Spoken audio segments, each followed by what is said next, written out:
ইন্নাল হামদুলিল্লাহ ওয়াসসালাতু ওয়াসসালামু আলা রাসূলিল্লাহ আম্মা বাদ। আমার প্রিয় মুসলিম ভাই ও বোন, স্মরণকালের ভয়াবহ বন্যার কবলে দেশের লাখ লাখ মানুষ পানিবন্দী হয়ে আছে।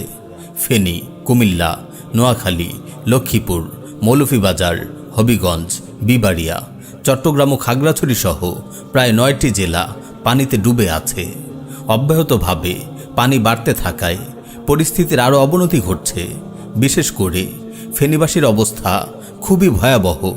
বাসাবাড়ির উঁচু স্থানে অবস্থান করেও অনেকে এখন মৃত্যুমুখে পতিত। উদ্ধার ও সাহায্যের জন্য তারা আর্তনাদ করছে। বিদ্যুৎ ও নেটওয়ার্ক বিচ্ছিন্ন হয়ে পড়ায় অনেকের পক্ষে যোগাযোগ করা সম্ভব হচ্ছে না। আটকে পড়া এমন বহু মানুষের আহাজারি উদ্ধারকর্মীদের কানে আসছে না। হঠাৎ পরিস্থিতি এতটা ভয়াবহ হবে কেউ কল্পনাও করেনি।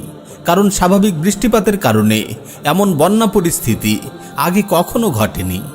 এটা বাংলাদেশের মানুষের প্রতি ভারতের অমানবিকতার ফল। বাংলাদেশের মানুষ বর্বর খুনি হাসিনা সরকারের জুলুম থেকে মুক্তি পেলেও হাসিনার আশ্রয়স্থল ভারতের আগ্রাসন থেকে এখনও মুক্ত হয়নি। ভারত একদিকে খুনি হাসিনাকে আশ্রয় দিয়ে বাংলাদেশের মানুষের সাথে চরম বৈরী মনোভাব দেখিয়েছে, অপরদিকে পূর্ব থেকে সতর্কবার্তা ছাড়াই ডুম্বুর বাঁধ খুলে দিয়ে এদেশের লক্ষ লক্ষ মানুষকে পানিতে তলিয়ে মারার কঠিন পরিস্থিতি সৃষ্টি করেছে। বাংলাদেশের মানুষের উপর ভারতের এই পানি আগ্রাসন বহু বছরের। চাষাবাদের জন্য বাংলাদেশের মানুষের যখন পানির প্রয়োজন পড়ে তখন ভারত ন্যায্য পানির হিস্সা থেকে এদেশের মানুষকে বঞ্চিত করে। আর বর্ষাকালে যখন নদী নালা, খাল বিল সব পানিতে থই থই করে তখনই ভারত নদীর বাঁধগুলো খুলে দেয় যেন এদেশের মানুষ পানিতে ডুবে মরে। বাংলাদেশের জনগণের প্রতি ভারতের মানুষ সবসময় বিদ্বেষমূলক আচরণই করে। বাংলাদেশের মানুষ যখন বন্যা দুর্গতদের উদ্ধার কাজে চেষ্টা চালিয়ে যাচ্ছে, বর্বর ভারতীয় মিডিয়া তখন বাংলাদেশের এই কঠিন পরিস্থিতি নিয়ে উপহাস করছে। তারা বোঝাতে চাচ্ছে তাদের দাদাগিরি মেনে অনুগত না হলে পরিণতি এমনই হবে। আমরাও ভারতকে বলে দিতে চাই, তোমাদের মতো গোপূজারী কাপুরুষদের বাংলার মুসলিমরা সমীহ করে চলবে না। আমরা ভালো করেই জানি মুশরিকরা মুসলিমদের প্রতি কতটা বিদ্বেষ ও শত্রুতা পোষণ করে। আমাদের মহান রব আমাদের জানিয়ে দিয়েছেন, লাতাজিদান্না আশাদ্দান নাসি আদাওয়াতাল লিল্লাযিনা আমানু আল ইয়াহুদা ওয়াল্লাযিনা আশরাকু। আপনি সব মানুষের চাইতে মুসলিমদের অধিক শত্রু ইহুদি ও মুশরিকদের পাবেন।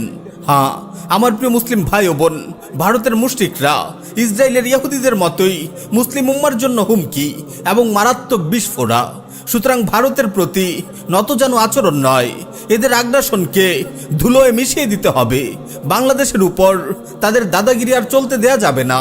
ভারতের সাথীকৃত সব চুক্তি বাতিল করতে হবে, তাদের যাবতীয় পণ্য বয়কট করতে হবে, ইতি টানতে হবে ভারতের ইচ্ছে মতো বাঁধ খোলা বন্ধের দাম্ভিকতার।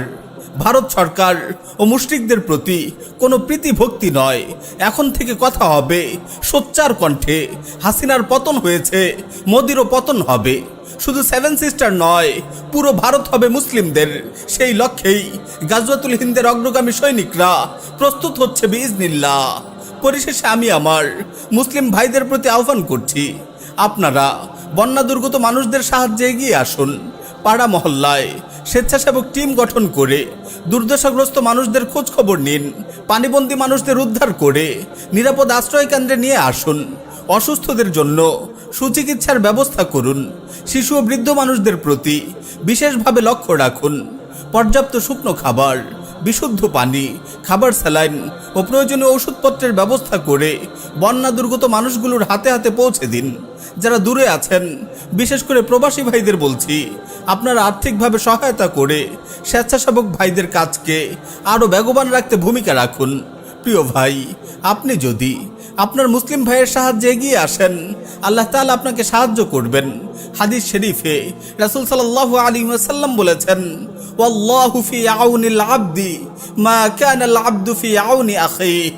বান্দা যতক্ষণ তার ভাইয়ের সহযোগিতায় আত্মনিয়োগ করে, আল্লাহ ততক্ষণ তার সহযোগিতা করতে থাকেন।